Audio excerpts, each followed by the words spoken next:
গ্রামের শেষ প্রান্তে ঘন বটগাছের ছায়া ঢাকা এক পুরনো শ্মশান। দিনের বেলাতেও যেখানে সূর্যের আলো পৌঁছায় না, আর রাত হলে জায়গাটা যেন অদৃশ্য ভয়ে গ্রাস করে। গ্রামের মানুষ কেউই প্রয়োজন ছাড়া সেখানে যায় না।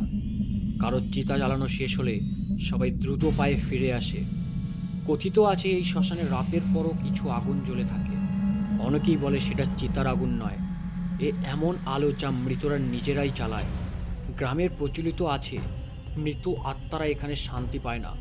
কেউ কেউ বলে শ্মশানের দক্ষিণ দিকে পুরনো বটতলায় কেউ থাকে, যে প্রায়ই আগন্তুকের নাম ধরে ডাকতে শোনা যায়। গ্রামের যুবক অর্ক শহর থেকে ফিরে এসে এসব কুসংস্কার উড়িয়ে দিয়েছিল। তার যুক্তিবাদী মাথায় ভূত প্রেত আত্মা এসব কিছুই মানায়নি।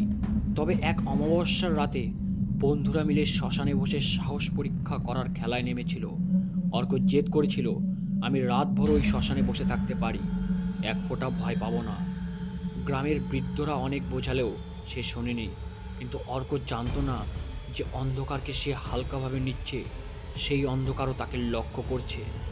অমাবস্যার নিস্তব্ধ রাত, দূরে শিয়ালের হুক্কা হওয়া ডাক, আর বাতাসে অদ্ভুত গন্ধ, সবকিছু এক অদ্ভুত রহস্যের জন্ম দিল। শ্মশানের ভেতরে প্রবেশ করতেই অর্ক টের পেল পৃথিবীর সমস্ত নীরবতা যেন তাকে গিলে ফেলেছে। আর সেই মুহূর্তেই শুরু হলো এক দুঃস্বপ্ন, যার থেকে পালানোর কোনো পথ নেই। অর্ক এক হাতে টর্চ আর অন্য হাতে মোবাইল নিয়ে শ্মশানের ভিতরে ঢুকলো। বাকি চার বন্ধু রাহুল, তন্ময়, সজল আর দীপ গেটের বাইরে দাঁড়িয়ে রইল। তুই ঠিক থাকবি তো? রাহুল জিজ্ঞাসা করলো। অর্ক হেসে বলল, ভয় পাস না, ভূতটুত বলে কিছু নেই। তারপর গেটের কড়িকাঠে হাত দিয়ে বলল, সকালে এসে তোদের কফি খাওয়াবো, দেখিস পুরো রাত পার করে দেব। শ্মশানটা বেশ পুরনো, চারদিকে ভাঙা চিতা, আতপোড়া কাঠের গন্ধ, মাটির ওপর ছড়িয়ে ছিটিয়ে থাকা ফুলমালা। একপাশে প্রাচীন বটগাছ, যার শেকড় মাটির ওপরে সাপের মতো ছড়িয়ে আছে। তার নিচেই ছোট্ট একটা কালো পাথরের বেদি। কে বা কবে তৈরি করেছিল কেউ জানে না। গ্রামের বয়স্করা বলে ওই বেদিতে নাকি দক্ষিণমুখী দেবী থাকেন। অর্ক বেদির সামনে গিয়ে টর্চ ফেলল। মাটিতে লাল গেরুয়া দাগ, হয়তো কারো পুজোর অবশিষ্ট। হাস্যকর, সে বিড়বিড় করল।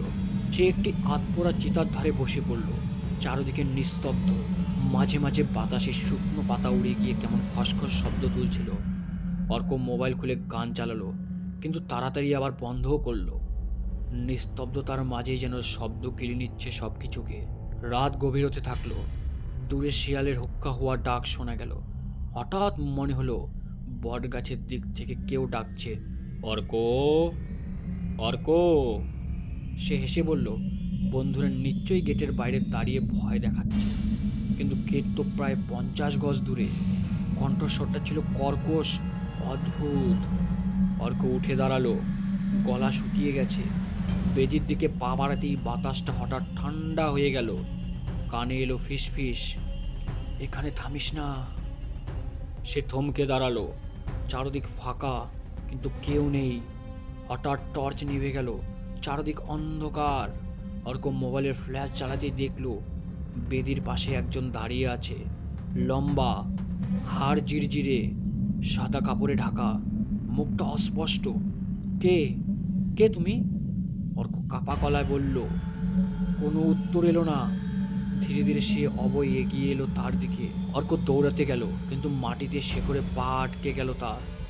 পড়ে গিয়ে মাথায় আঘাত লাগলো।